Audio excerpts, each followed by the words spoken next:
The story of Predator Badlands truly begins the moment Dec lands on the planet Jenna, a world that looks alive in the most dangerous way possible.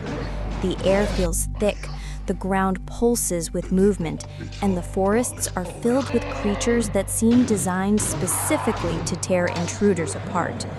From the first step he takes, it's clear that Dec isn't entering a hunting ground, he's entering a nightmare. His first hours on Jenna are chaos. He tries to track small animals, but they move faster than he expects. The ground itself acts against him. Plants snap shut like traps, roots coil around his feet, and giant insect-like predators swarm in packs. In one scene, a creature shaped like a lizard with bone plates on its back charges him, knocking him into a pit filled with razor-sharp vines. Dec barely escapes, leaving a trail of neon green predator blood behind him. It becomes obvious that surviving this planet is already a challenge. Hunting Kalisk feels impossible. And then Dec begins to explore the forest. As he walks, he hears a voice, approaches it, and discovers that it's a robot named Thea. At that moment, a strange bird attacks him, and the robot tells Dec to run away. Dec falls to the ground, and the bird comes to kill him. But the robot saves Dec's life. Here, they get to know each other, and she tells him that she is a robot made by the company Weyland-Yutani. A discussion ensues between them, and she asks him to take her with him. She tells him that she will help him find Kalsik, and he agrees to take her with him. They go to a cave and begin to get to know each other. She tells him that it was made by humans, and that the purpose of making it was scientific research, and she tells him how it was programmed. The next day, they continue their search for Kalsik in the forest, and suddenly a strange creature, a clone of a rhinoceros, appears and attacks them. They run away from him, but suddenly a rooster appears before them, throws a sword at him, cuts him in two, and they finish him off. A strange creature appears and tries to kill them, but they manage to defeat it. After that, they continue their journey through the forest. When night falls, they rest for a while and sit and talk to each other. The next day, they continue their search for Kalsik. On the way, they arrive at a place with broken robots.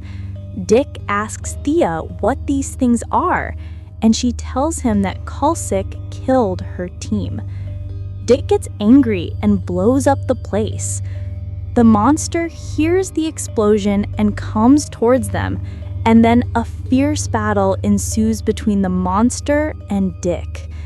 A copy of Thea appears and freezes the monster. They take Dec to a lab, and when he wakes up, he realizes it's not Thea. Here, Thea's version takes a sample from Dec for scientific purposes. The robot Thea frees Dec and escape from the lab, but she couldn't escape. After escaping and landing on Earth, he tries to set traps on it in order to eliminate the robots. Dec returns to the lab to free Thea, but there is a guard with Thea. When he arrives at the lab, there are many fight scenes between the robots and Dec.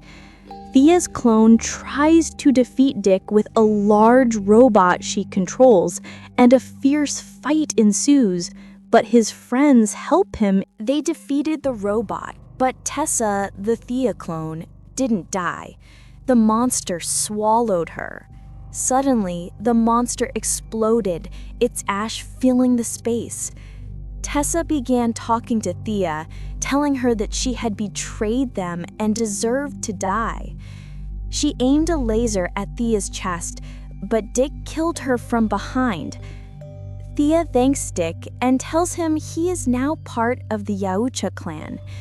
But Dick tells her not yet. He must finish off Kaliski.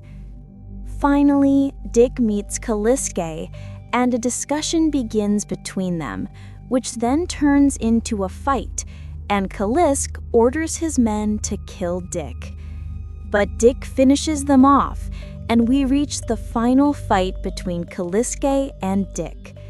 They keep fighting until Dick kills Kalisk and proves he is the strongest. He returns to his homeland and clan, but this time stronger and more ferocious. And that concludes today's movie.